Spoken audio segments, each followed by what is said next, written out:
Alright, ladies and gentlemen, welcome to Conway. Yes, what is this? I have no clue, but let's dig right in. Or should I say, start swimming right away.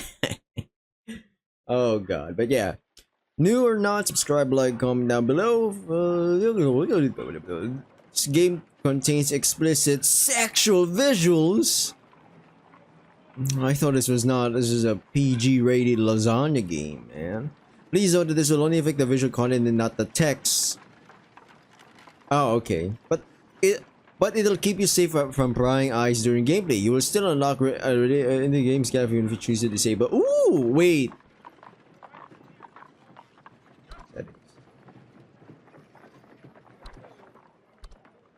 Alright, guys.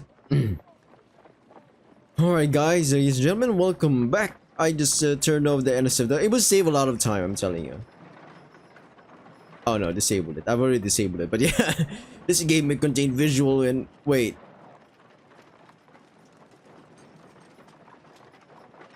Yeah, okay, sure. These scenes are not intended. Ah, I'm okay, I'm good with the warning. I've enabled the blood and injuries. I can handle a little bit of a... We can hide this, okay? Or swipe down if you're using a mobile device. Today's the day, your final moment on dry land, before beginning your life at sea. It seems surreal. It's only been a week since you left the farmstead you grew up on, yet it almost feels as if a lifetime has slipped by. The uneventful journey along the rugged path from your humble village to the vibrant port city has ignited something within you. It seems like the past weeks have been the most thrilling days of your 20-year existence. And they're only And they're only the start of the adventure yet to come. At least that's what you keep telling yourself. Beneath the tumultuous excitement at the surface, a lingering anxiety sits heavy in your stomach, keeping it tense. Nerves and fear intertwine, casting doubt on this sudden life change. Ship masts start to come into view, emerging above nearby rooftops as you approach. Their stark, looming presence against the morning sky only serving to amplify your emotions, further unsettling your stomach as you turn the corner to the bustling main road, which leads straight to port. Maybe skipping breakfast today would have been a wise choice. Oh yeah, this is the back in the day, huh? 1791? Wait, am I correct? Stanky! People were stanky back in the day. If you smell like your typical soap in the modern age and you go back in time, they'd think you're a royal or a noble. They were like, wow, you smell good. You must come from a wealthy family. They're gonna be like, what? What the fuck are you talking about, hombre? The coastal breeze kicks up, giving you the strongest hit of salty air. Yet, another reminder of what you're so close to doing. A new life on the deck of a ship, surrounded by endless miles of ocean. Are cats really made for life on the seas? Wait, cats? As you traverse the bustling thoroughfare leading to the docks, the familiar aroma of the nearby fisheries fills the air. The scent of fresh seafood intermingles with the salty tang of the sea. Let me just adjust the mic. There we go. Salty tang of the sea, a pungent reminder of the lively nature of this quarter of the city. The path is adorned with an array of shops and stalls, each proudly showcasing their own bountiful catches for the day. Their colorful displays of fresh seafood entice passerby, while diligent merchants busily prepare for the gathering crowds. As the path nears its end, the smaller shops give way to grander structures that house shipwrights and shipping companies. The British East India Company? BBC? Wait, no, that's the British Broadcasting Channel. Okay, these sturdy buildings stand as beacons of industry, eager to accepting work from any ship that makes port. Of course, no port town is complete without its share of dockside taverns, and this bustling city is no exception. The closest tavern echoes with boisterous shouts and drunken songs, drawing in sailors and locals alike. As you pause near the tavern, you finally get your first unobstructed glimpse of the ships. You have a direct view of awe-inspiring vessels that gracefully ride the gentle roll of the sea. Among them, one is about to become your new home. This is the very beginning of the grand adventure you have been dreaming of for years. Out of the way! A slurred voice commands as a burly otter emerges from the tavern, shouldering his way through the crowd. Reminds me of Echo's Project visual novel. There was a main character who was also an author there. He's an otter, sea otter. Lost in your thoughts, you find yourself rudely knocked to the ground by the shove. A sudden impact jolts you back to reality, quickly reminding of the chaotic nature of port life. A groan escapes your lips as you climb back to your feet. The otter is already lost in the crowd. Just another sailor with one too many pints in him. Too early in the day, that's what I would say. It's a sight you know you will be growing accustomed to in your new life. Any lingering frustration from the fresh bruise on your shoulder dissipates as you break through the dense crowd and reach the water's edge. Your eyes widen in awe as they fixate on the magnificent ship docked right before you. A fully rigged beauty adorned with 3 majestic masts that soar high above her deck. The meticulously carved and painted lettering across the stern proudly displays the name of the vessel, a name that signifies the place that is about to become your new home. Conway. A name that fills you with the same sense of passion and adventure that brought you all this way. A name you yearn to utter with pride in the days to come. You silently rehearse it within your thoughts, savoring each letter as it swirls and dances in your mind. It has a nice ring to it.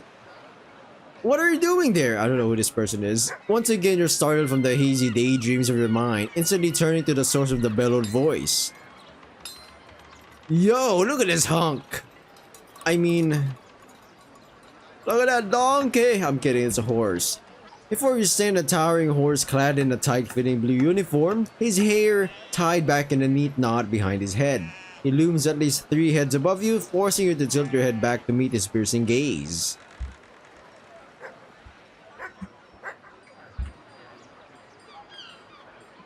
You hear me? We're on a tight schedule and the last thing I need is some idiot getting crushed by a crate because he's gawking at the ships. So, the horse snorts heavily, because he is a horse. Get out of the way! I like the small, the tidbit animations, the eyes. Look at that, the eye twitches, you know. You're left feeling helpless as you stand there, unaware of the problem at hand. You finally grasp the situation where you instinctively look up and notice the crate suspended in midair, connected to a sturdy dock crane. Meow. Is that me? Oh, wait, no. A group of workers eagerly awaits the crate's arrival on the ship while others work diligently to guide it from the ground with you in the way. They're like, look at this fucking retard. Yeah, look at this idiot. Can you get out of the way? You quickly scurry out of the way of danger, sheepishly watching as the crate is carefully lowered to the men of the ship. Great, not even on the ship yet and you've already made a fool of yourself. A fool! A fool of a took. Easy now. Slow. Slow it a bit more. A bit more, I said. And down now. Okay, keep it slow and steady. Slow. So, damn it, I said slow. Are you deaf? She's not your wife. Treat her gently, you son of a bitch. Reluctantly, you approach the horse again, sure that he must be the one in charge with how he's barking orders. Sorry about that, sir. Oh, is that? He's doing a tail wag. Wow. I'm new. One of the new recruits signed up to join the Conway. Could you tell me where I should be? The horse doesn't seem to have heard you or care. His attention is focused only on his work, keeping an eye on every barrel and crate coming from the nearby warehouse and heading for the ship.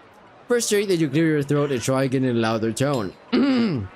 Sir, I'm here to Yes, I heard you. He's quick to interrupt you, sparing only a momentary glance in your direction before his booming voice shouts at someone near the warehouse.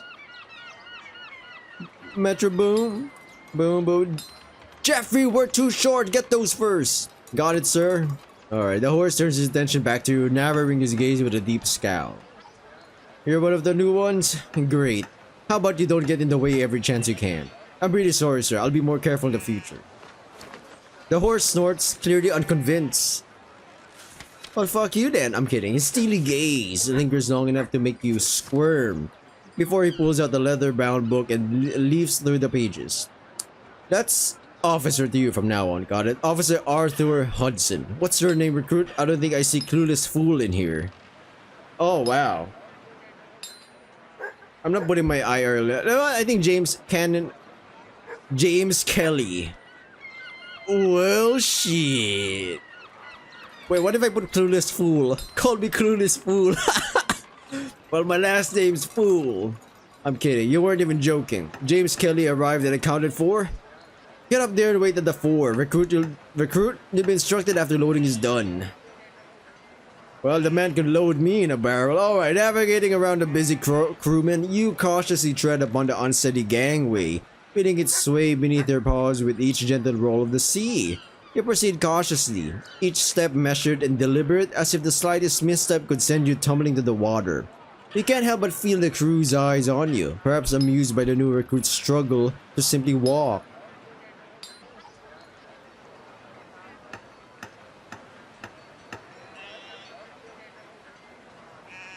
You proceed cautiously, each step measured and deliberate, as if the slightest misstep could send you tumbling into the water. You can't help but feel the crew's eyes on you, perhaps amused by the new recruit's struggle to simply walk. Laddie doesn't have the sea legs yet. Ah, I'm kidding. Finally, your feet find solid ground as you step onto the deck. A wave of relief washing over you. It may not have been the smoothest start to your first day on the ship, but you reassured yourself that confidence will come with time. This is, after all, what you've always wanted. Regaining your footing on the stable deck, you stride purposefully towards the foremast, mindful of the instructions given to you best to avoid any further trouble that would come from sightseeing. Focus on your task, you navigate the ship with purpose, eager to prove yourself in your new role. Surprisingly, you spot two others already waiting in the designated spot. It takes time. Oh wait, what the fuck? It takes about a moment for you to put it together. More new recruits like you. Smash. The one in the back, a weathered wolf in his mid-30s, bears the mark of time and hardships on his face. Lost in his thoughts, he flicks a coin with practiced ease, catching it repeatedly, absorbed in deep contemplation. You can't help but wonder how he, at his age, became one of the ship's new recruits. The other figure, a youthful lizard, appears much more. We're getting scaly in this one. Yes, sir. Alright, this is a furry game. More suited for the role. From the looks of it, he couldn't be older than just about 20, if even that. But how old am I? You don't mind me asking, hmm? From his spot, leaned up against the mast, the lizard lets his inquisitive gaze focus on you, a faint smirk tugging at his lips. Oh god, do we just... Maybe I'll silently join and wait. Without a word, you join the two in waiting, leaning your shoulder up against the mast next to the lizard. Not going to say anything? Fuck me, okay. I mean that like... Aye. Would you look at that, a cat. Not going to be at each other's throats immediately, are you? You know what, fuck it, I wanna see this. Wait, let's save this real quick. Awkward encounter. I wanna see this. Wouldn't anyone want to see this fuckery going on? Not going to say anything. Well, figured you might have trouble with the wolf being a cat and all, but didn't think you'd give me the cold shoulder. Name's Julian. You fold your ears back, sheepishly offering a friendly smile to the lizard. Oh yes, sorry, I didn't mean any offense. I'm James. Nice to meet you, Julian. Cool, yes. Julian remains silent for a moment, a mischievous smirk gracing his lips as he studies you with an intense gaze. Searching for a way to keep the conversation going, you suddenly gesture toward the crew members who are busily loading the ship. Well, I can't believe how quickly they work. I think I'd be lost just trying to make it from here to the warehouse. It's like a well-oiled machine. Well-oiled machine. Interesting. All the crew working together, knowing exactly what to do. No wonder they wanted us over here and out of the way. I bet most of the crew are seasoned vets. Makes sense they work so smoothly. Did you hear? Some guy must have gotten their way a bit ago. Could hear the screaming from up here. Oh, yeah, I heard. You're thankful not everyone saw the commotion it caused earlier. You quietly hope that Julian doesn't pry any further, allowing the incident to fade into oblivion. It feels strange just sitting here while everyone works though. It does, doesn't it? Feels like I'm just a passenger, I guess. Your words nudge Julian towards a new topic. Passenger, huh? You ever been on a ship before? Never. I've dreamed of it. But I was tied to my home until now, but I have to admit I'm excited. Julian seems surprised by the revelation. Guess it's not every day new recruit has never ever even seen a ship before. Really? Well, you're in for something then. It's not for everyone. Hope you get your sea legs quick. Not your first time sailing? Few trips here and there. Dad's in the Navy, so I grew up with it all. Just never done anything this big. The Navy? Oh God. In the Navy. The Navy. Not surprising you'd end up working on the ship as well. Not the first time I've heard of that. Must have been my blood, huh?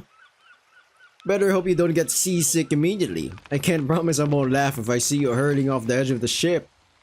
Julian's jest comes with a mischievous glint in his eyes. Thanks for being so supportive. I'll fetch you a bucket. That enough support? The wolf's deep voice and oh, it's a deep voice. Fuck me, man. What the? I don't think I can do a deep voice. I'll fetch you a bucket. That enough support? Ah, that's horrible. What the fuck? The wolf's deep voice interrupts the conversation from behind you. Drawing your attention, you glance over your shoulder to see him still engrossed in his. It's gotta be engrossed in his coin. Engrossed? Fuck it, man. Its polished surface gleaming in the sunlight as he expertly flips it through the air. Very kind of you. I think I'd like to assume I'll be fine. I don't need yet another thing to worry about. Well, time will tell, though I'm sure you'll be fine. Hopefully. June leans in, clapping a hand on your shoulder in a friendly gesture. So, if you've never been on a ship where he claps... I already missed the point, okay? I already missed the scene. So, if you've never been on a ship, what made you sign up? Let me take a wild guess. Running away from the farm life? Julian's long reptilian tail gracefully sweeps across the deck in slow, deliberate movements, waiting to see if his assumption was correct. You can't help but frown. Was it really that common? A lucky guess? I didn't think it happened that often, but... Yes, I wanted the chance to see the world. The tales from the sailors passing through my town were always so thrilling. I guess I just needed to see something other than this town. Feeling self-conscious, you tried to think of a way to put it into words. The way the ocean has always seemed to offer an escape for you, how boxed in your village was, save for the endless expanse of sea.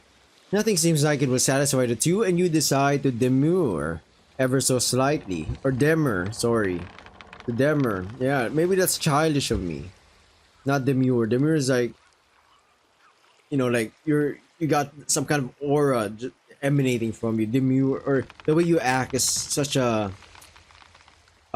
gentleman or ladylike way, I guess. You got that confidence. Wait, what the fuck? Why am I explaining that word? I might be wrong either way. Wanted to go out and see the world, you mean? I suppose. Yes, it is. I'll ignore him. You try, although you nuance your explanation with a shrug, so you don't seem too vulnerable. It was this or working on the farm, and somehow considering that life for yourself makes the rest easier. I'd hate myself if I didn't try it. I'm sure it's not all laughs and the friendly company. The wolf doesn't rise to the bait. Julian, however, smiles affably. But as long as you know that before you start, you can always return if you find out it's not for you.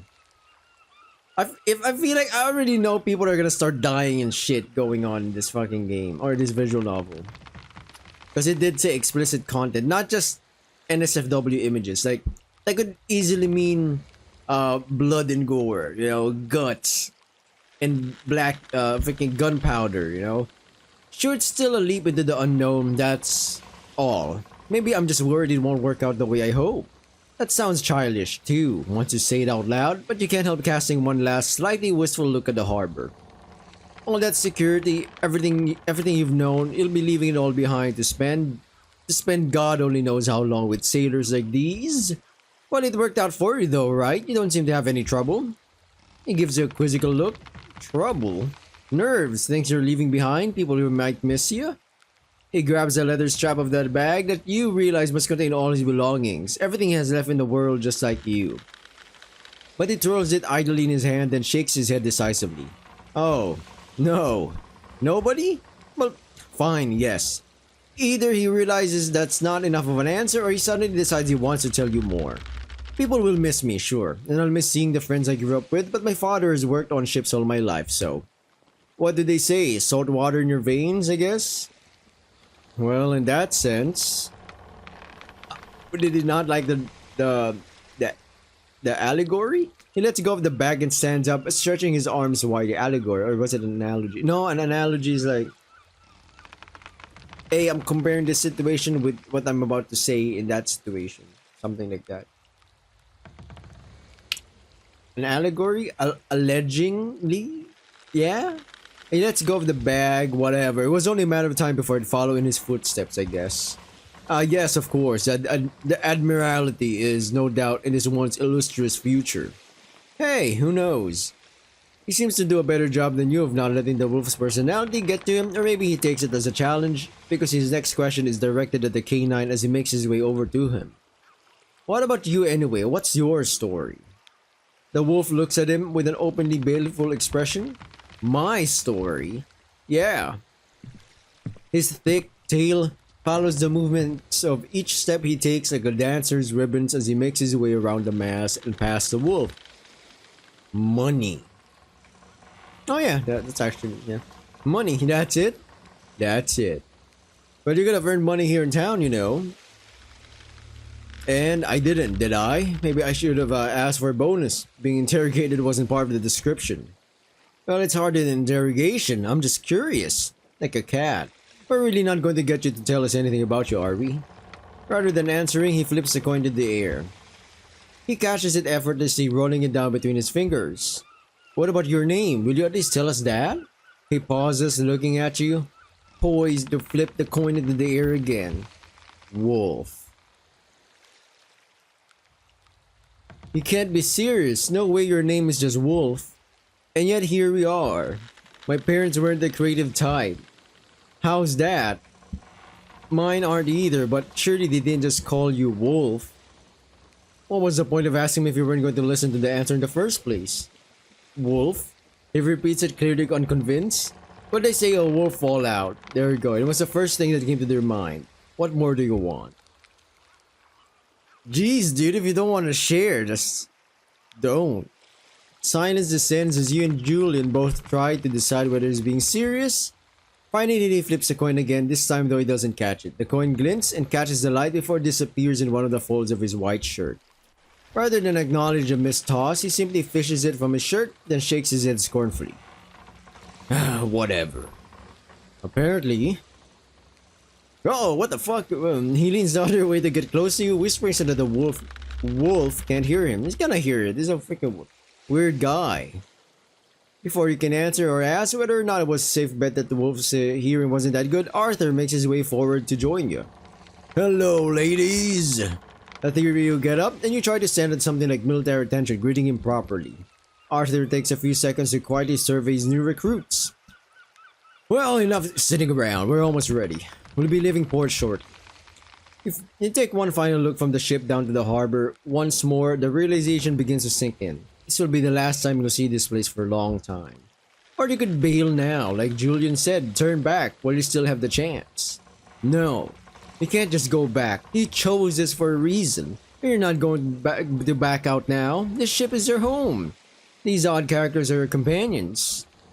As you watch two sailors begin to close the heavy wooden cargo grate, Arthur speaks up again. You may be new, but I expect the same discipline and dedication from you as I would from any of the others. The whole deck rattles as the door slams shut with the finality you've always associated with a jail door closing. Which side of the door are you on? That sometimes a person who is in a jail cell has more freedom than the person on the outside. Ah, what the corny ass fucking freaking quote am I saying? That doesn't make sense. Which side of the door you're on, you're not certain, but with a boyish smile. You realize you certainly don't feel like a prisoner, even if some might argue that you are. Is something funny, sailor? Straightening up even further to the limits of what you would have thought possible. No, sir. Sensing that this might not be sufficiently persuasive, you clear your throat. I'm happy to be here, sir. Damn, it reminds me of freaking Full Metal Jacket, you know? It was like, where you from, Was it Private Snow? Where are you from, Private Joker? I'm from Texas, sir. Well, shit. Wait, no, I think it was Private Cowboy. It was like, only steers and queers are from Texas. So which one are you, Private Cowboy, or something like that? I'm neither, sir. Well, shit, I bet you could suck a golf ball through a garden hose. Yeah, okay. Going back to my interjection, sorry about that. He fixes you in a stern gaze, sizing you up. This isn't a day sailing on your master's yacht, son, and that goes for you too. Arthur directs this at Julian, who remains impassive even if we don't know why he might have been singled out. I agree. We may not be aboard a warship, but lives of others are going to depend on your diligent work. I expect you, all of you take it seriously. All three of you will be under my command. Whatever I tell you to do, you'll do without question, without hesitation, without doubt. Is that clear? Yes, sir. Julian and Wolf echo the same alongside you. If not I, then whoever I delegate in my stead. I don't have time to nursemaid you, is that clear? Again, a chorus of yes, sir, in unison, certainly more disciplined than you feel. The chain of command is our god now. Whatever you were before, you'll be sailors soon enough. With any luck. The three of you remain motionless and stiff. As Arthur looks you all up and down, if the horse feels optimistic or disappointed or nothing at all, you can't tell. His expression is impassive, stern, authoritative. What the fuck? Authoritative. There we go. After a long spell, he decides he's had enough of his inspection and steps back. I'll find someone to teach you once we've left port. Until then, grab your belongings and follow me. When he nods at the bag sitting next to you, you hurry to grab your oars, everything that remains of your previous life. Arthur turns with a crisp, precise movement and heads towards the stern of the ship. He walks quickly, followed by Julian and Wolf. I'm still laughing that his name is just Wolf. You hasten to catch up, falling in line with the others as sailors around you finish the last of the preparations. A sailor makes his way up the gangplank. Just before it's pulled up after him, carrying a leather-bound book and a few dozen letters in his hands, he approaches Arthur. The horse stops and returns the salute the sailor offers him. At ease. Your report? Everything and everyone is aboard, sir. The surgeon? He gives a short, sharp nod. Yes, sir. Rangia came aboard this morning. She said that she'd found what she needed to continue Mr. Blackborrow's treatment. Some good news then. That should ease everyone's minds. Anything else? Final message from shore, sir. In the most recent soundings, they're still dredging the main channel, unfortunately. I swear they'd be faster if they used their teeth. Very well, take this to the quartermaster. The quartermaster is like the sergeant at arms, I guess. You know, it's like the middle manager. With another salute, the sailor dashes aft towards the raised quarterdeck of the ship's rear. The four of you follow, although more slowly. Arthur's head is on a constant swivel, taking in the state of the ship around him.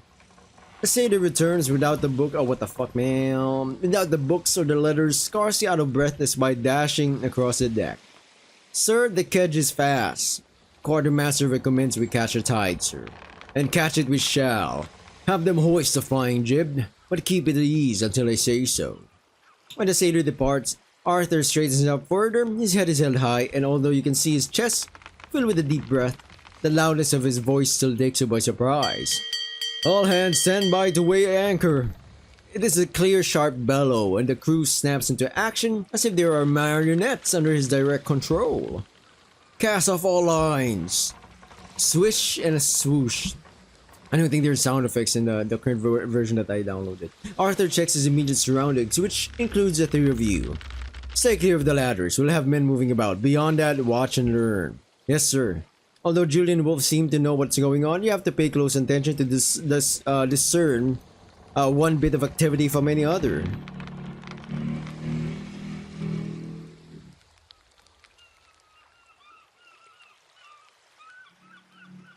The crew are untying the ropes that have bound the Conway to her pier. You finally determine yet others wait rapidly, their attention focused on Arthur. Oh. Haul in the kedge. His head turns and you follow the horse's attention to where sailors have taken position around the capstan. Or capstan. You notice no movement at first as it starts to turn, then gradually you perceive the shore receding from you as the ship's bow pulls away. Wait, bow? Bow. What the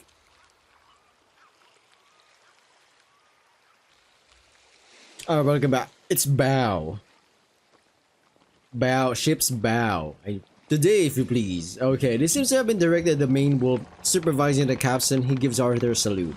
He said, haul in. Put your backs into it. If you want to stay ashore, so much jump ship. The crew are doing their best, although you can't tell if the man's exhortations are making a difference.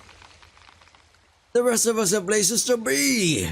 Oh hell, I'll show you louts. He joins them, his long legs straining for purchase on the deck. Good, handsomely. Now, you wonder if you're about to be enlisted to help yourself, but Arthur seems satisfied with the change in progress. The dock is noticeably further away now as the ship's crew pulls it into the harbor by the anchor chain.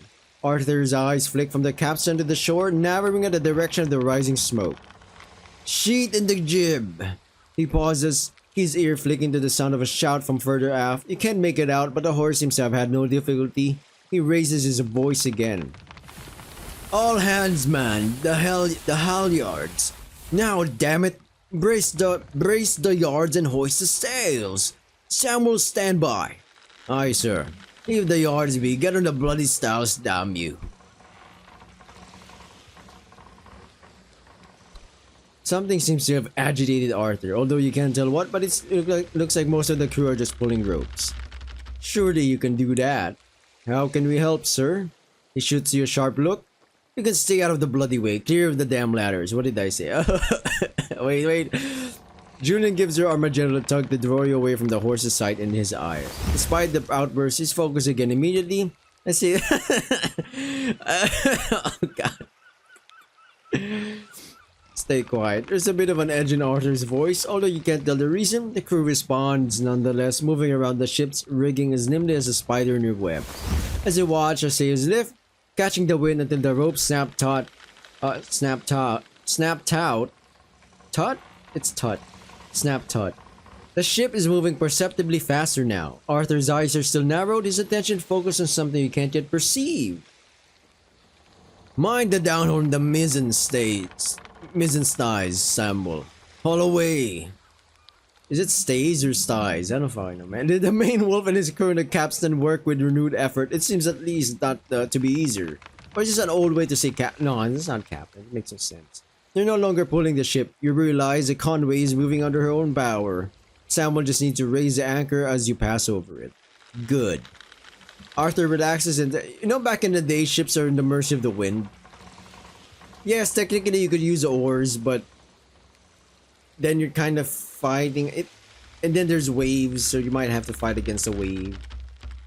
Having wind is like way easier, like literally pushing you whatever direction you're heading into. That depends on where the wind is going to, I guess. Arthur relaxes and takes a deep breath that you can see in the movement of his massive chest. He lifts his voice again. What is this? Staysails sheeted in. What the? He watches. I'm not a sailor, guys and gals. I'm not a navy or ship connoisseur or one of those just like anyone with an extensive knowledge of things. Never in my interest in my life to be on a ship. Would it be cool to be part of to captain one? Yeah, but it would also take a lot of experience and knowledge. I don't know. He watches for another minute or so, then turns to the three of you. Well, your party can keep out of trouble. Let's see if it can be useful to you. You're at posts 36 and 37, I believe. He points to you and Julian in turn. Stow your gear and report to Samuel. Be quick about it. Jeez Louise, this guy's really serious. Interesting, there's an actual loading thing going on, huh? Wolf, it would seem, has already put away his belongings. You follow Julian, he seems to know where he's going. You understand what happened?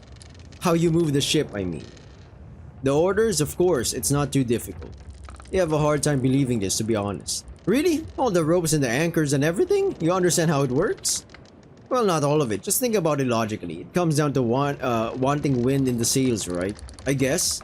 And to point the sails into the wind, you pull on the different ropes. If it's important, they'll teach us. With that winch, the main wolf was running. The capstan? He looks around at the post, searching for where they're identified. Here we go. Just put your bag here. You do as he says, although you have to take Julian's own knowledge of the Conway on faith. Capstan. Yes. No. No? He gives you one of those airy boyish smiles as if it was the least meaningful thing in the world. The capstan is for the anchor. If the wind is not favorable, they set an anchor in the harbor mud and pull the ship into deep water that way. Simple. If we say so. He keeps making this pronouncement. You have the sense that beneath his lackadaisical exterior is more complex than he lets on. Like Julian, you know, Julian, yeah. More world-wise despite himself. More than you, at least for now. You filed capstan away in your mind for later. Bullshit. Is that all we need to do here? Yep, so let's go back on deck before Wolf has a chance to turn that other dog against us. Shall we? My man, are you rizzing me? What is this? What's happening? What do we do? What do we do? What do we do? Oh!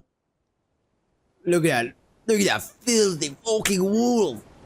And that filthy hyena beside him.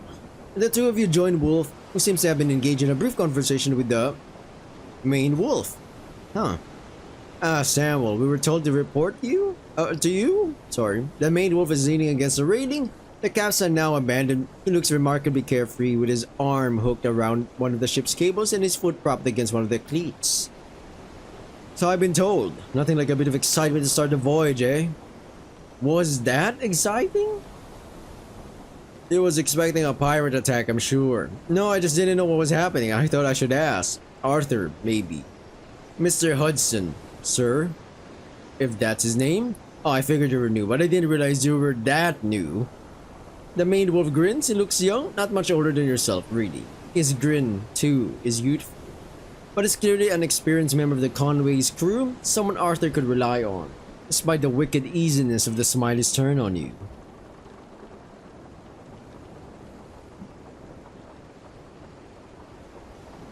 He chewed you out then. If you were more charitable in describing it, you could think of Arthur as a stern father type. Samuel doesn't seem like that. But that just means you were even more conscious of your desire to make a good impression on him. I kept quiet. He seemed busy. He was, but it's nothing that adventurous anyway. A faster tide than the sailing master expected, that's all. He looks up at the mast where most of the sails are still nearly rolled up, furled. You know that much. And less wind. It'll pick up when we're out of the lee of the harbor. That happens often? The wind not doing what is expected of her? All the time. But Hudson knows how to handle something like that. You'll figure it out too. In time. But we shouldn't be ready for pirates then. No, our foes here are far more crafty and tenacious. It's all but impossible to fend off their siege. Stretches out on one of those long legs of his, nudging it against the deck. A constant battle where no mere cutlass or cannon can aid you. It will be the course. Your most important task. Scrubbing the deck. You learn quick! His grin is sardonic. Although you imagine that with his friends, it's not that rare. Realistically, yes, that's what you'll be spending your time doing. Welcome to life at sea. Though it's not just the deck. Sheets need to be tarred, mass slush. Because remember guys, sea salt, or rather salty, the salty air from the sea kind of eats away at everything. So things need to be maintained constantly. It's almost funny how little a ship actually wants to be at sea. Almost perhaps more fun if we weren't on the receiving end of the joke. Now one of you is a Julian Purple, I'm told. Julian nods, straightening briefly to attention. Samuel points to you next. And you, what's your name? James Kelly. Well, I'll try to remember that, I guess. We'll find uses for new hands like you, of course. Oh, an app. You look at the deck and then your eyes wander from the Conway's sorry, I keep saying bow. Bowsprit back to her stern, where you can see Arthur in conversation with one of the other officers. How much work would it even take to clean this whole thing? On your knees? You'll be plenty busy, don't worry. It's as if he's guessed what you were thinking. If you're smart, you'll have some alcohol to trade before someone hands you the bucket, but maybe that's just me. And you do have the sense that, young as he is, Samuel counts as being an old salt. A scar on his cheek and some markings tattooed around his left wrist complete the picture. You'll learn that too. You nod and look around the deck of the ship, already trying to estimate just how long it would take to clean this thing on your knees. I already know. The others turn to look at Julian. When he speaks up, the lizard smiles. Who I can make work for me? I already know that. Ain't it so, wolf? You better watch your tongue. Oh, that's right, the big bad wolf. He keeps that cheeky smile of his on full display. I'm just saying, that's all. We're fast friends, him and I. Junior really does have no idea when to stop with the wolf. Samuel doesn't seem especially convinced by this explanation either. It wouldn't surprise you if the two end up brawling by the end of the journey. For the moment, Wolf keeps his cool, but not to the extent that he keeps himself from glaring daggers at Julian. You really are a nuisance, kid. Wait, no, sorry. The main wolf clears his throat. His lanky body does not project the oh no, it's like actually weird. Yeah, sorry. The main wolf clears his throat. His lanky body does not project the same authority as Arthur, but he does manage to sound like a voice of wisdom. You two can continue this courtship on your own time. We are not courting. Fine, you can have the drunken brawl you're gangling for on your own time too. I'd recommend you wait until after we get to harbor. That long? In a harbor bar, you might not be identified. Maybe you'll be really lucky and will sail before anybody wants the damage is covered. His smile is hardened. You wonder where he got that scar after all. But keep it off the ship, all the same, unless you just like being whipped. In which case, don't let me stop you from getting in the way of your good time. I'm just trying to have a bit of fun is all. We're going to have to be friends. It's a small ship. A long way for you to swim back to shore, you mean. The snarl in his voice was not particularly subtle, but it mostly vanishes when he turns over to Samuel. It's not worth it. I know that, don't worry. Good, apparently Arthur expects me to make sailors out of you. First of all, this is not Mulan, and I'm not Chinese. Or a Han bloodline, to be specific. I really prefer not to look like I can't keep you from each other's throats for a full watch. He nods his long muzzle towards you. What about you? You have any smoldering passions you need to keep cool? No, sir. The main wolf snorts. Don't call me that. I'll throw you overboard for grievous insults. Now, if you three need to be kept busy, I can certainly find ways to occupy you. You idle. He trails off as a noise coming from the stern catches his attention. You follow his gaze to see someone leaning over their wooden railing. He's clutching at the rope tightly to keep from going over. He recovers though, straightening up to emerge from behind the railing. You have a brief glimpse of large rounded ears before it disappears again. Samuel laughs once more, this time in a knowing chuckle. Well, looks like someone's having an even worse start to our trip than you, Wolf. Oh? He follows the direction of Samuel's gaze and you all watch the hapless man throw his body forward again, his fingers holding the rope in a death grip. This time there's an unmistakable sound of retching. Oh, well, I don't know about that. I might take that if it meant we could lose some more unnecessary weight. Julian clasps a hand against his breast in faint shock. You wound me, Wolf. We've been getting on so well. If you don't shut up, I promise I'll do it for you. It's still not entirely clear to you how much of Wolf's attitude is theatric. What you do know is that he and Julian seems quite comfortable on the Conway, at least from a physical point of view. Neither of them have Samuel's relaxed stance, but Wolf hasn't even put out a hand to steady himself as the ship begins to rock through the more substantial waves of open ocean. Should we try to help him? He got big teeth, don't worry. No, him. He pointed the unfortunate soul, who is now leaning heavily against the railing for support, having feared you might be susceptible yourself. It's hard not to feel a little sorry for him. I mean, is there anything we can, I don't know, can we help? Not really, I can't do much. Sometimes you just gotta get caught by it. The ocean's not for everyone, that's for sure. He shrugs and turns away. Don't think, oh god, don't think he's anyone I know. Must be a passenger of some kind. It'll pass though. He'll have more room for dinner. Think of it that way. Our man was puking. Samuel, you realize, must have seen more than his fair share of seasickness. Eager young men like you, no doubt, discovering too late that they're part of the main wolf's not for everyone. I suppose. What? What does it matter? I don't know, I just felt sorry for him. Well, I'll go keep him company then. The rest of us have other things to do. You have work for us? You look to be already trimmed. Wait, we look to be... oh yeah, trimmed.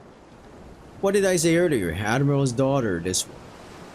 Julian sighs too dramatically. Samuel ignores the both of them.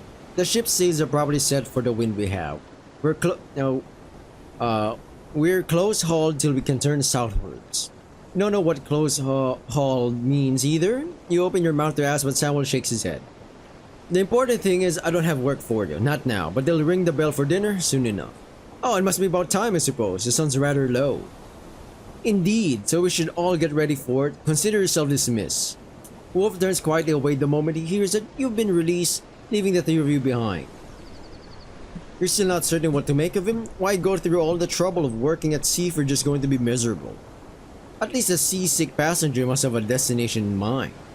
Julian, watching Wolf step down the ladder into the bowels of the ship, seems to be thinking the same thing. Someone's hungry. Or someone hates her guts, though I can't imagine why. Why is because he needs to lighten up a bit. Maybe. The main wolf flexes his long fingers, then balls them into a fist and socks Julian in the shoulder before he can dodge it. Ow! Stop that! What was that for? Curiosity? Oh, that did feel good. Julian rubs at the sore spot on his shoulder, glaring at Samuel. Some of that seems to be genuine. The main wolf must have hit harder than you thought. You're saying I'm wrong? He doesn't need to lighten up? I'm saying I've known you for long enough to think you can definitely be a bit annoying.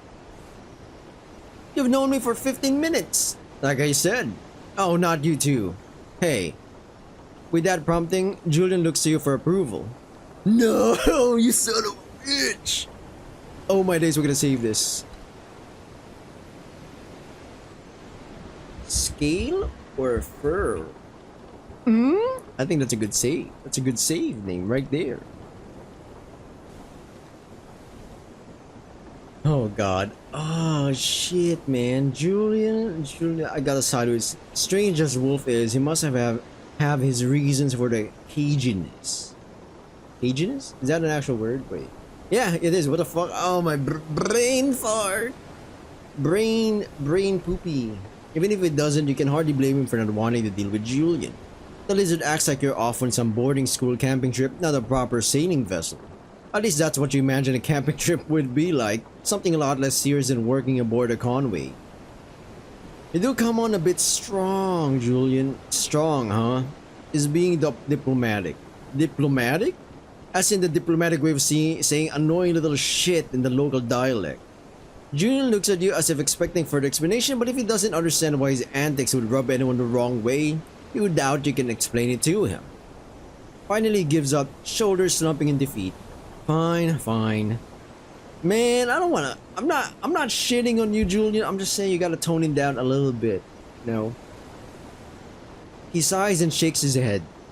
But he does need to stop being such a grump. Be that as it may, good behavior goes both ways. We're going to be stuck here for a while. You don't have to like each other, but you do have to tolerate each other. I'm trying. Don't make me punch you again. Julian laughs dramatically. I'm liking this guy. I'm liking this main wolf guys. I'm liking Samuel over here. Everybody's got their own past, their own little quirks and things they don't want to talk about.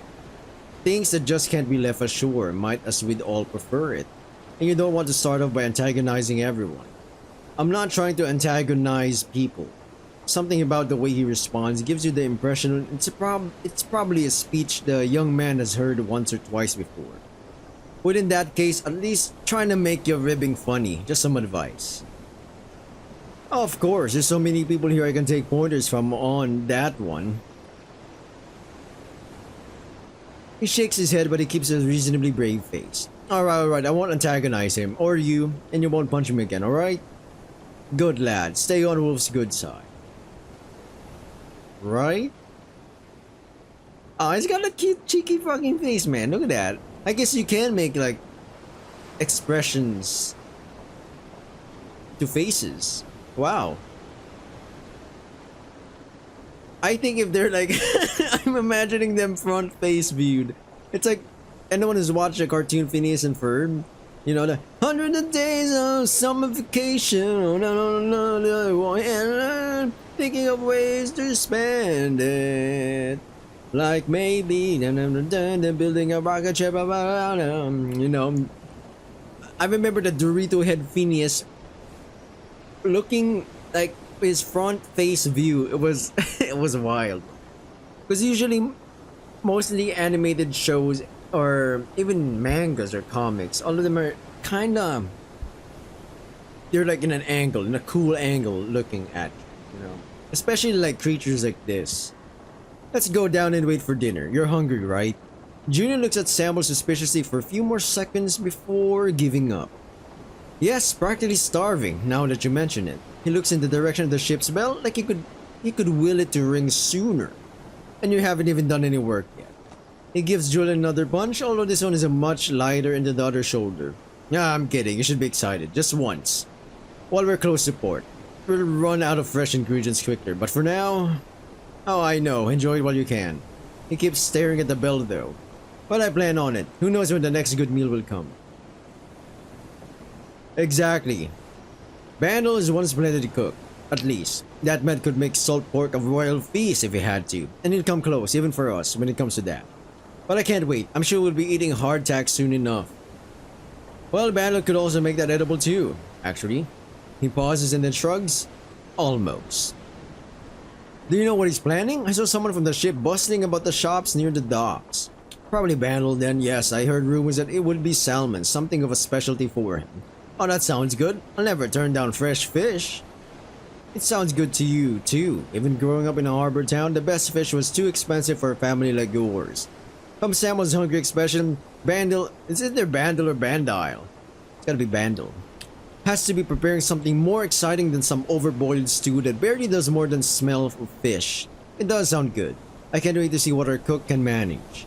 But it figured it would be a while before the smell would be appetizing again. In any event, as far as appetite is concerned, you're still thinking about the seasick man. But I want to check on that passenger. Make sure he's not suffering too bad. Sure, suit yourself. What is it with me, the character that we're kind of, our POV right now? What is it with me and the passenger? Who the fuck is he? Does he know him? Careful by the railings, though. I don't fancy a swim. And his physique doesn't exactly lend itself to the ocean, you suppose. Which must be why he ends that in a wry grin. Yeah, I guess so. Guess so, brother. I will be. I'll be down in a moment. Leave some for me, will you? No promises, it'll be your fault for being late anyhow. Despite the ribbing, you're pretty sure Julian and Samuel will ensure you don't go hungry. You watch them make their way across the deck, following Wolf's footsteps and disappearing down to the ship's hull. You ascend the ladder, as Arthur called it, although it's more of a narrow staircase, nearly as steep as a ladder. Nearly as steep as a ladder though, and you can't imagine trying to manage it on a rocking deck. The sound of her claws clacking, whatever sea legs are, don't have them yet, announces her presence to the passenger. He turns to face you, and in closer inspection you can see that he's an African wild dog. You've not met any of those before, but the look of his fur is unmistakable. So too are his round ears, and a black muzzle that stands out against his pale fur, with teeth that would be more imposing were they not tightly clenched. Ah? Oh, company? Perhaps? Are you sure? He seems to be over the worst of it, although he finishes with the more severe waves. Still, his voice sounds more sure of itself as you near the final step of the ladder. Careful! You freeze and have to put out a hand to catch the railing. Oh, apologies for the outburst. Please do not miss your step, but I think you're about to step on my glasses. You glance down to discover your paw scant centimeters from said glasses, an ornate pair at that. You find better footing and carefully bend down to retrieve them, holding the glasses by the bridge in the middle. So I was. I'll hold them. In that case, it's probably safer that way. Thank you. And you wouldn't have wanted to damage them. The frames are thin but made of gold. They look expensive. Aristocratic even. Now that you have a chance to examine him up close, the man himself has a similar sort of bearing. Exactly, now that I also examine him up close, yeah, look at that design with his clothes. That black, like jacket over him, you know? With an undercoat of a button-up shirt, I guess, a collared shirt. His black suit is fancier than anything else you've seen aboard ship. Even from the officers, it would have been out of place ashore too. Even the men who dress in their Sunday finest for services don't dress like this. His demeanor, though, is hardly so imposing. He stays quiet and you feel compelled to break the silence. But I saw you up here and wanted to know if everything was, well, if there was something the matter. Oh, are you the surgeon? You're not the surgeon, are you? He asked, peering at you without the benefit of his glasses. I'm not. I don't know who the surgeon is now that you mention it. I came aboard earlier today. It just looked like you were having a bit of a rough time. Well, that was very kind of you to take note in that case. He's still holding the rope tightly. His ears remain slightly drawn. The whole of his body, indeed seems to have wilted. You do still look a bit under the weather. Do you need help? No. I'll be fine, I'm sure. It's just seasickness, that is all. I'm afraid I'm not used to this. Well, it can happen to anyone. I wouldn't think anything of it. Really? Because he shudders and shuts his eyes slightly for a moment, taking deep breaths through his nose before he manages to calm himself down. Because there's certainly some evidence to the contrary. Is there anyone observing this tableau keenly? No, or absence of evidence. If you would rather formulate it that way. What? I'm the only one in the ship hanging over the railing while some, he grimaces, although he seems he's able to recover faster this time. Nice young man holds their glasses. Is that the cheeky smile? Are you rizzing me? Wait a minute. After a moment, he tries to smile and succeeds. Mostly. I do appreciate the thought, though. The two of you lapse back into silence while the African wild dog steadies himself again. You find yourself grateful that you're able to enjoy this. For the moment, everything is fairly calm. There's a distant sound of the crew conversing and the creak of the ship's timbers and rigging. The rhythmic splash of waves against the hull as Conway truly gets underway towards their destination. You know it can't last, of course. For now, you're promised a good meal. Everyone is still reasonably clean. Spirits are good and tempers are at the low boil, wolf accepted. But for now, you enjoy it. You only wish your companion could do the same. You're a passenger, right? One of the other sailors said he'd never seen you before. I am, yes. I suppose I do not much look the part of a sailor either, do I? It was not required for me to travel incognito, and well, I am fond of these clothes, I admit. Before you can ask him where he's headed, the painted dog abruptly leans over the railing and throws up again. You think about trying to offer some assistance, even if only a reassuring pat on the arm, before deciding to err on the side of discretion and look the other way. More fond of the clothes than the conveyance. I've already become something of a reluctant passenger, to tell the truth. I see. It's truly is it idyllic? An idyllic scene at which you can find yourself gazing. The sky above has taken in the orange tint of a brilliant sunset. Some additional sails have been set and rustle with the minutest changes in wind. But until you gain truly open waters, most of them remain furrowed. The mast and rigging cut sharp black slices through the beckoning glare of sunset. A few gulls have followed the ship out this far. They wheel nimble, dancing silhouettes above the horizon. And next to you, the unfortunate wild dog heaves again. And again. But fortunately, by this point, he seems to have emptied himself completely. He straightens up and tugs his neatly tailored jacket back into place. Dear Lord, I'm quite sure by this point nothing is even left. What I would not give for my body to simply... The painted dog pauses as if considering whether he needs to be sick again.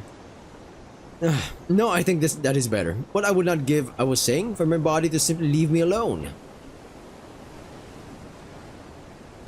It sounds awful, sir. I was worried I might experience it myself. Count your blessings on that one.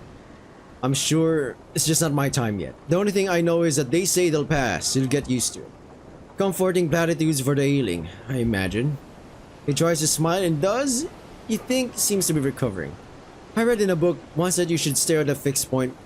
It is something about the equilibrium of our... Well, some humor or another, would it not be? I'm afraid I don't know. Nor do I, and truth to be told, this has left me rather short of humor altogether. The real problem I find...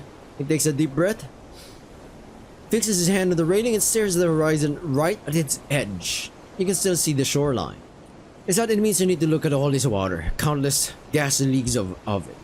Ghastly? That sounds a bit dramatic, sir.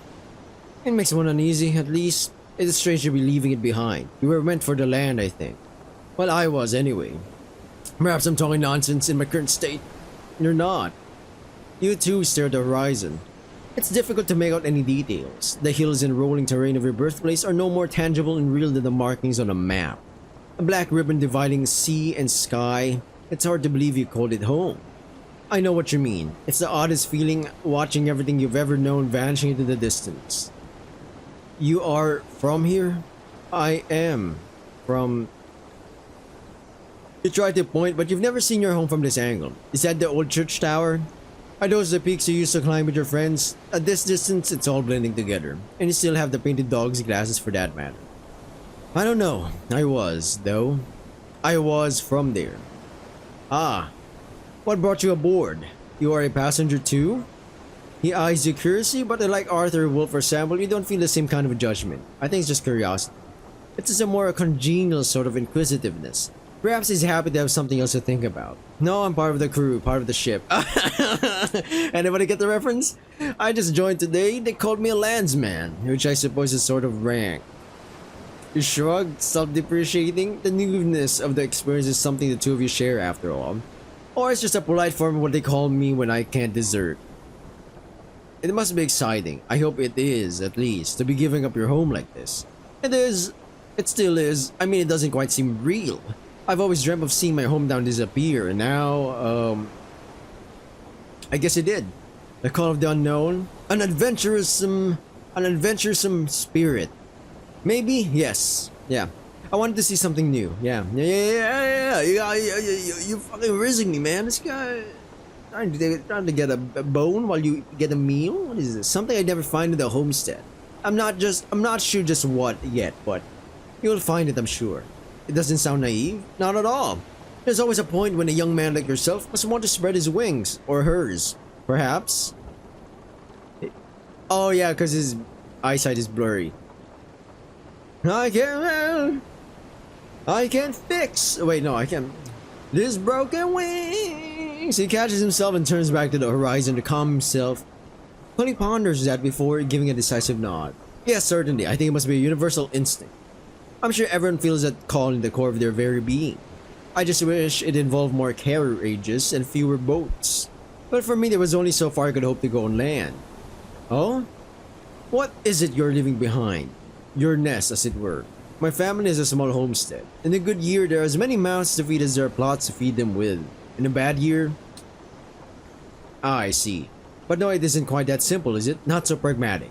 Well, don't get me wrong, my good man. We got by. We could sustain ourselves, but I don't think farm life was for me. Not forever. That is understandable, as well. Spend your whole life in one place, the temptation to see other worlds would be terribly difficult to ignore. Not to say that the roving impulse is felt by all of us equally. There must be separate fashions for separate kinds. The spheres of our various interests and talents. Am I rambling? I don't know. A little? My spirits are lifting. That is what has happened. I do think looking towards the horizon helped. After all, maybe this time I saw it for what it truly is. It seems to be a rather philosophical statement, but the painted dog is clearly a man of some intellect. Clearly he's way more educated than most. You try to meet him on the same ground. A nest? No. I mean, could I have my glasses back if you would be so kind? I can hardly see you, let alone our destination or our origin. Our origin. Did I say our or our origin? He holds out his hand. You're not sure he'd even need the other to support himself now, let alone both. And you carefully set the glasses in the painted dog's palm. He places them smart in the bridge of his muzzle, and then adjusts them precisely until he's satisfied with the fit. Damn, what the fuck? He looks cuter. What the heck? Wow, that's the spectacles dude can change a man, I guess. From someone who's it'll be dominant, it's gonna be a sub. Much better, thank you. Of course. Or is the water any less troubling? Objectively, no, and I shall manage. So, why the Conway then? If you're not a sailor and you don't like traveling. Well, traveling is lovely, in the right circumstances, of course. It is a change of scenery for myself, as you might have imagined. He gestures at himself, and with the glasses, the genteel air is well and truly cemented. Coming aboard with no mess kit or fishing tackle or whatever sort of accoutrements I would be expected to have as a proper tar. It is, despite its scholarly bearing, a number of words and phrases you also don't recognize. Perhaps Julian can help later. For now, you focus on the painted dog. Julian can absolutely help. If his father was in the Navy or something, a Navy admiral, I guess. Yeah, is pretty high up. High enough, I guess. But you wanted the change of scenery?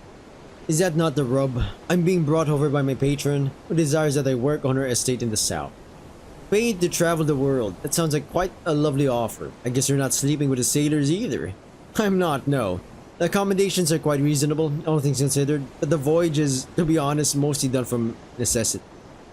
Even if I were one of those professorial types, it's sort of like a statue in a library. Not everything can be done that way. Such as?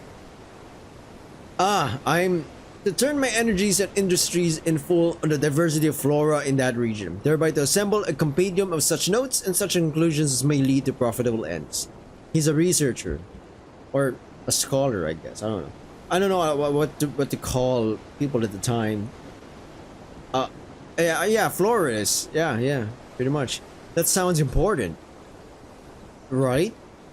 He smiles, his mood improving by the minute. I should gather plants to see if any of them might be useful to my patron in her business. She's bringing me down there to allow me to do my work.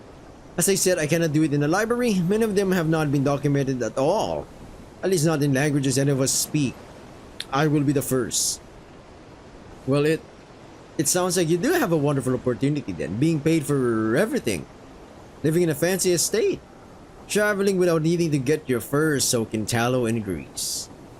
His smile becomes a little gentler. True, I could not care less about the money. But the discoveries, now that's a different matter.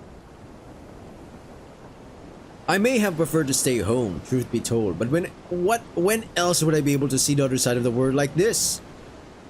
Never? Not the way you might, obviously. Paying for the voyage myself, no matter what accommodation, would be out of the question.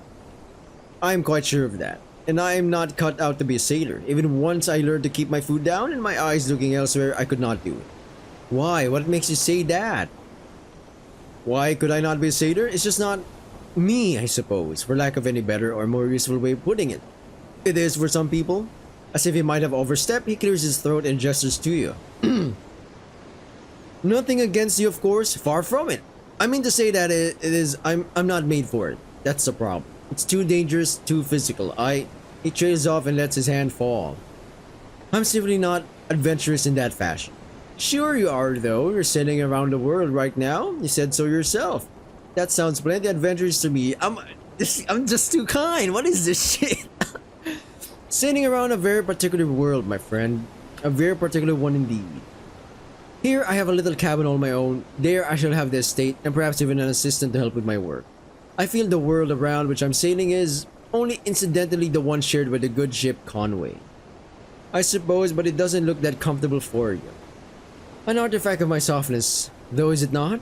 Even once that is past, no matter what, I will not be the one climbing up these, Are these the ropes they climb? I think they're the ropes they pulled on to set the sails, I think. Nobody's aloft right now, but you recall the ones I saw other sailors scrambling up and point them out.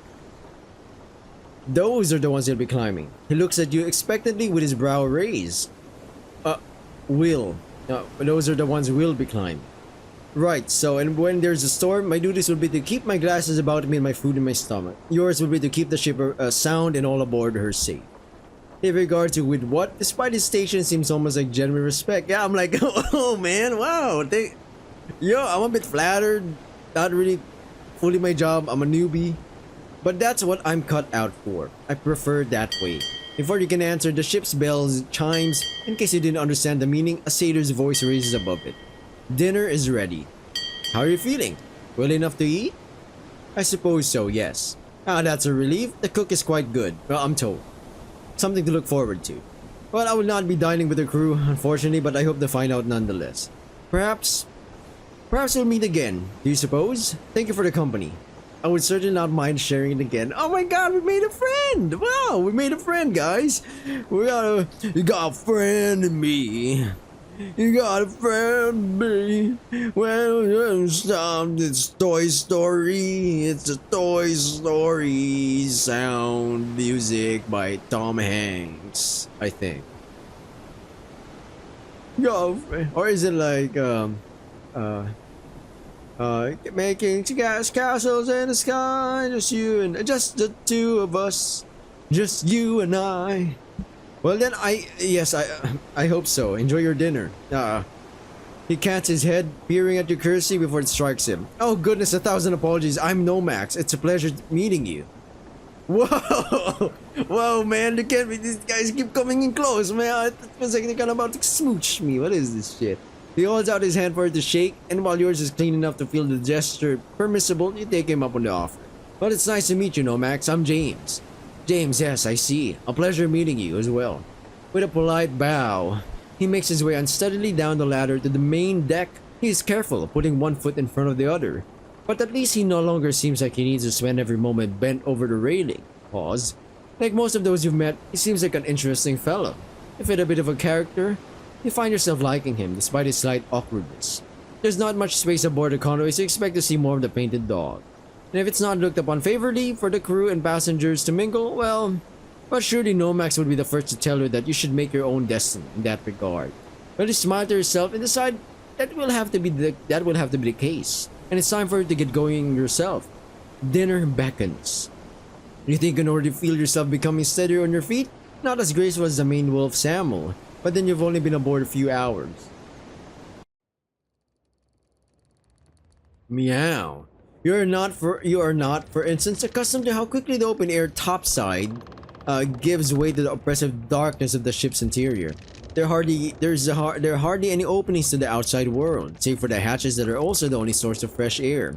Fortunately, for the moment, the dominant smell is that of fresh cooking. It's thick. I'm seeing a thick woman right now. Damn, you already know it will be delicious.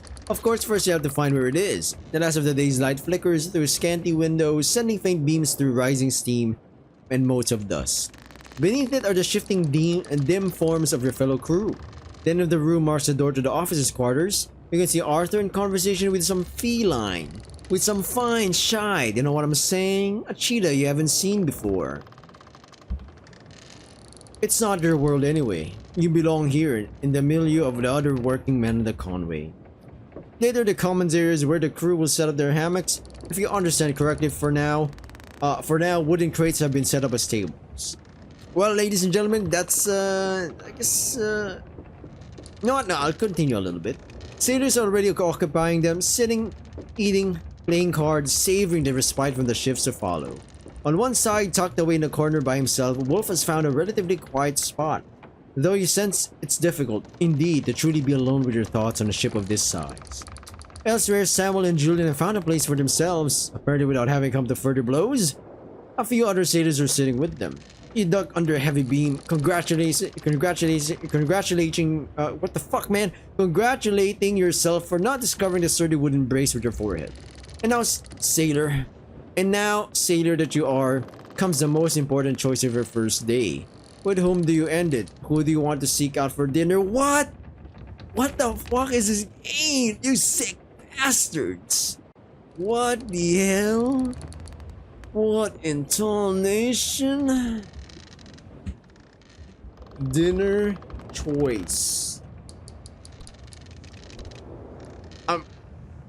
You decide your dinner plans don't include the crew, at least for now. Whether it's a lack of hunger or will. Oh, this is so awkward. You're gonna go to Arthur. I'll be like, what's up? What's up? This is so awkward, man. They're like, what the fuck? Why are you here? Brother, where the fuck are you? Aren't you supposed to be in bed with those grunts? Instead, you turn towards the highest officer you had the pleasure to meet. Arthur, the first mate, isn't hard to spot.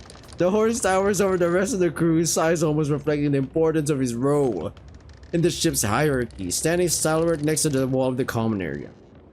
Wall, panel, planks, it's wood. That's for sure, but you don't know if there's a nautical term for it. Wall will do for now, though. You make a note not to use it in front of another sailor unless you hear it from them first. You also take notice of how he's bending downward to fit inside the cramped space surrounding you. This man you think was born to give orders on the deck.